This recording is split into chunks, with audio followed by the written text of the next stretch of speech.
22 दिसंबर 2024 सुबह के 11 बजे के आसपास, 12 बजे के आसपास सत्कार पैलेस के बाहर कुछ लोग इकट्ठा होने लगते हैं और मिलने जुलने लगते हैं, क्योंकि सत्कार सत्कार पैलेस वैसे ही सजा हुआ था जैसे अक्सर सजता है, लेकिन आज इसमें शादी नहीं थी।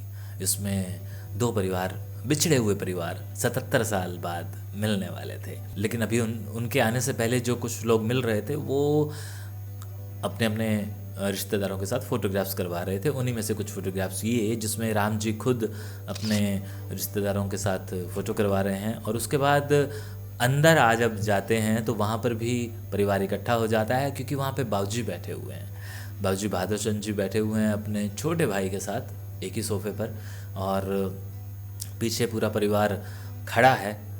और जिस तरह से मैंने कई बार कहा भी है कि हाँ, बड़े बुज़ुर्गों का साया अगर हमारे सर पर हो तो यूँ लगता है कि हाँ, हम एक विशाल बरगद की छाँव में बैठे हैं, कहना चंद्रिका साहब का। और इसमें ये सारा परिवार है। एक एक का नाम मैं खुद नहीं जानता हूँ, लेकिन आप समझ जाएं कि ये इनका परिवार ही है, और अभी बहुत सारे लोग आने बाकी हैं। उसके बाद शहर के कुछ गणमान्य व्यक्ति आने लगते हैं, और हाँ, बाबा जी आके बैठते हैं, जो काबिल एहतराम, जिनकी जिनकी ब्लेसिंग्स मिलना बड़ी बात होती है।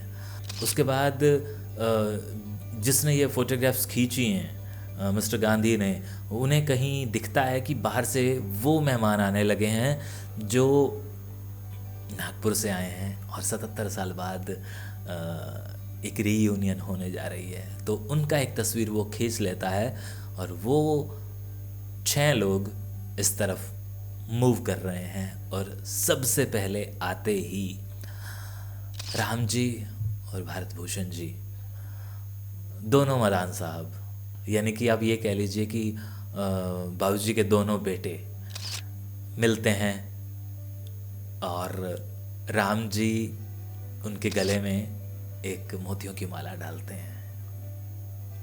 बहुत ही खूबसूरत मंजर, और मैं उसका गवाह, और शायद मुझसे खुशकिस्मत और कोई नहीं। नो डाउट ये इनका पारिवारिक मामला है, लेकिन वो कहते हैं ना कि जब कोई बीज डालता है, फिर वो पौधा बनता है, फिर वो फूटता है, और फिर वो उसके फल खाए जाते हैं, तो जो उसको खुशी होती है वही यहाँ। और फिर इनकी मिलनी शुरू हो जाती है, जैसे हमारे घरों में शादियों में होती है। और फिर एक के बाद एक तस्वीरें खिंचनी शुरू होती हैं, और फिर एक के बाद एक चेहरे मिलने शुरू होते हैं। और ये छोटे वाले भाई साहब, और उसके पीछे ये छोटे वाले भाई साहब, और फूलों की बरसात, गुलाबों की बरसात शुरू हो जाती है। और एक एक चेहरा यूं मुस्कुरा रहा है जैसे मतलब पता नहीं किस जन्म के बिछड़े हुए मिल रहे हैं। और इन सब के बीच में भारती जी दिखाई देते हैं। भारती जी इस पूरे कार्यक्रम के रचयिता थे, और उन्होंने ही पूरे प्रोग्राम की बागडोर संभाली, मुझसे भी डिस्कस किया, मेरी भी कुछ सलाहें मानी, कुछ उन्होंने भी अपना योगदान दिया, और इस तरह से ये पूरा प्रोग्राम हो गया। अब भारती जी के चेहरे पर जो मुस्कुराहट आप देख रहे हैं, उनकी खुशी, क्योंकि मैं तो उस वक्त ऑलरेडी पीछे हूँ, मैं तो दूर से ये मंजर देख रहा हूँ। मैंने इन पलों को रिकॉर्ड भी नहीं किया, रिकॉर्ड तो किया था लेकिन।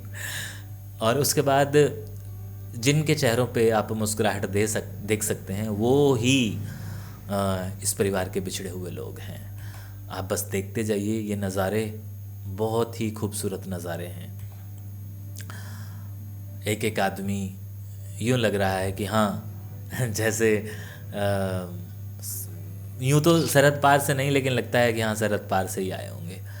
और ये हमारे उस परिवार की हैं जो नागपुर से आई हैं। इनकी भी मिलनी हो रही है, क्योंकि हमारे परिवार की जो महिलाएं हैं वो भी इनका इंतज़ार कर रही थी कि उनकी तरफ से कौन आ रहा है। उन्हें भी एक मोतियों की बहुत खूबसूरत माला पहनाई जाती है, उनका इस्तकबाल किया जाता है।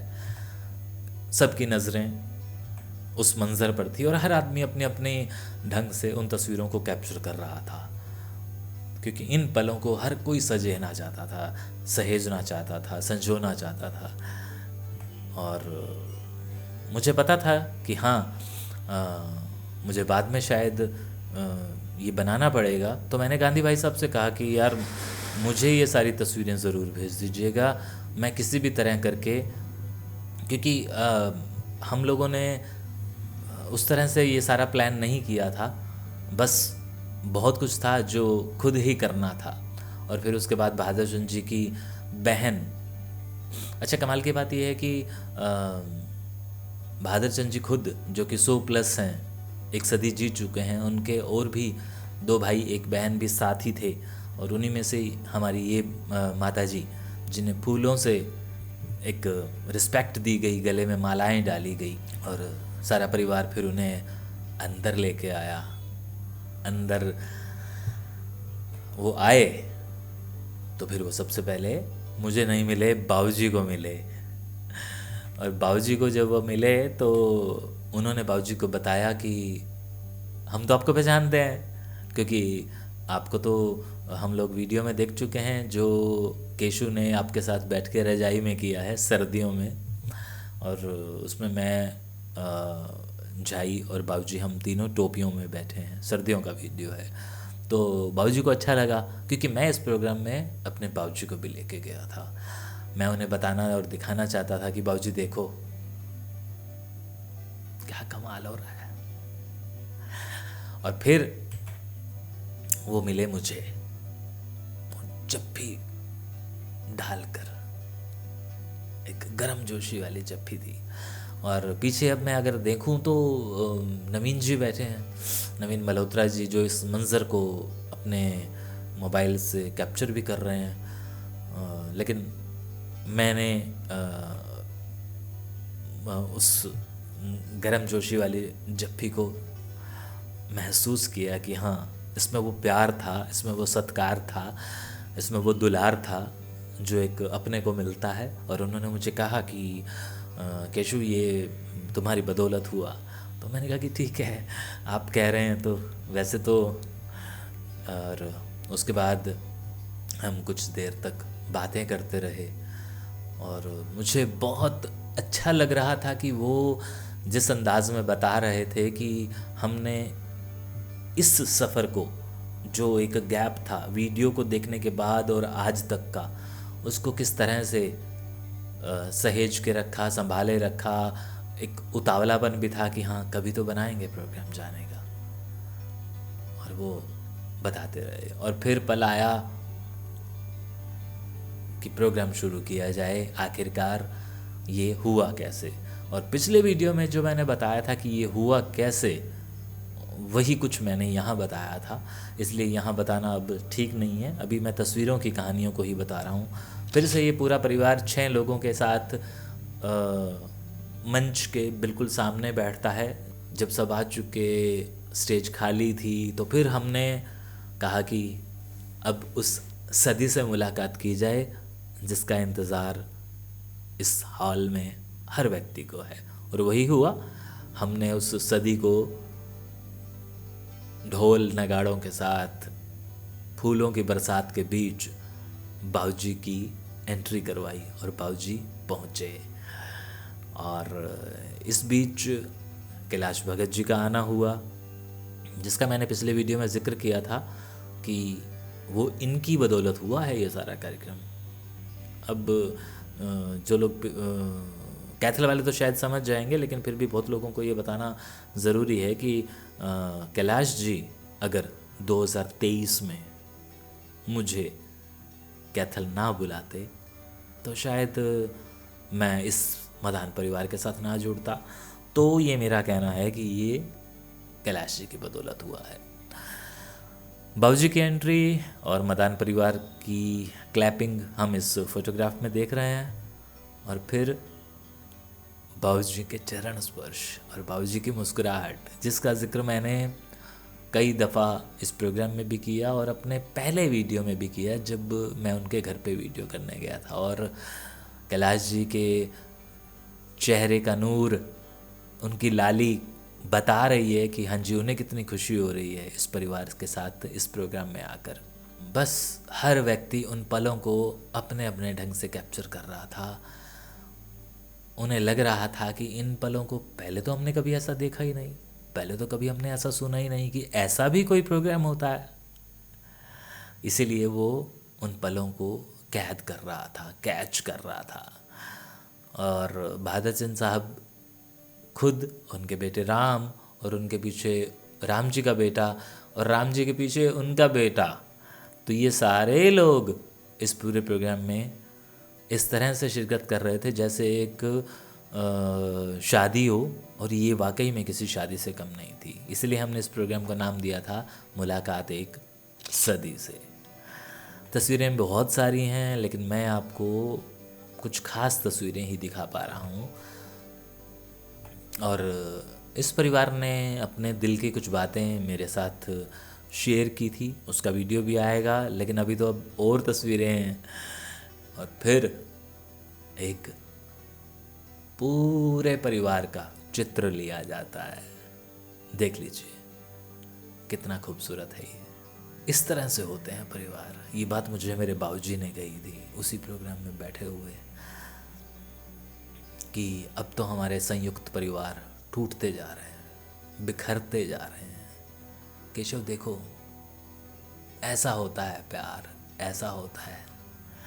तो मदान परिवार बहुत खुशकिस्मत है कि वो इस तरह से जुड़ा हुआ है, सब एक दूसरे के साथ कनेक्टेड हैं और इकट्ठे हैं। सबसे बड़ी बात, फिर मुंह मीठा करवाया जाता है और शायद ये वो मिठाई है जो नागपुर से लाई जाती है, हल्दीराम वाली। उसका लोगो मुझे यहाँ दिखाई दे रहा है, जो वाकई कमाल की थी।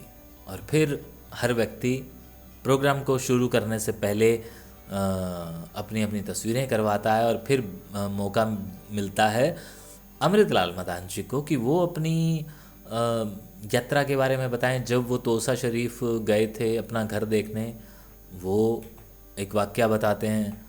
उसके बाद आते हैं मदान साहब नागपुर वाले, जो बताते हैं अपना अनुभव कि उनके साथ क्या हुआ था, किस तरह से वो वीडियो उनके सामने आया था। शायद मेरे पास अगर इसकी रिकॉर्डिंग मिली तो वो मैं अलग से डालूँगा, इनकी ज़बानी अभी तस्वीरें ही देख लीजिए।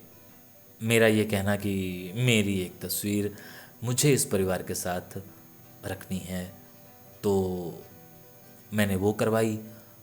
बाबूजी साथ में आए, मुझे भी एक मौका मिला कि मैं इस परिवार के साथ जुड़कर भारती जी के साथ खड़े होकर हम लोगों ने एक तस्वीर करवाई।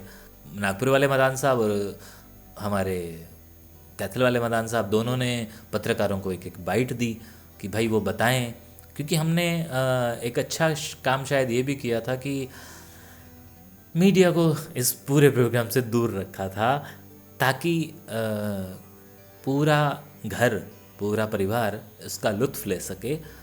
और इसीलिए इसे सामाजिक रखा था, इसे उस तरह से नहीं बनाया था कि मीडिया आए और वो फिर अपनी अपनी चीज़ें करते हुए वो करे। तो ये इसीलिए बस नवीन मल्होत्रा साहब ही थे जो वरिष्ठ पत्रकार हैं। फिर हमारी कुछ तस्वीरें हो गई तो फिर वहाँ पे हर व्यक्ति अपने अपने अनुभव सुनाने लगा और उसके बाद बाबूजी के साथ कुछ कुछ तस्वीरें भी खिंचवाने लगा। परिवार का हर व्यक्ति चाहता था कि वहाँ पे उनकी बाबूजी के साथ तस्वीरें हों, क्योंकि आज बाबूजी ही हीरो थे आज। और पीछे कहीं एक आपको बैनर भी दिखाई दे रहा होगा, मुलाकात एक सदी से।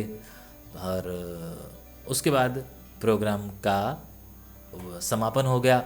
सब ने खाने की टेबल्स की तरफ कदम बढ़ाए और हमने यहाँ बैठकर एक गुफ्तगू की थी इसी राउंड टेबल पर। वो वीडियो आपके सामने जल्दी ही आएगा, ठीक है जी। तो ये एक तस्वीरों वाला वीडियो था।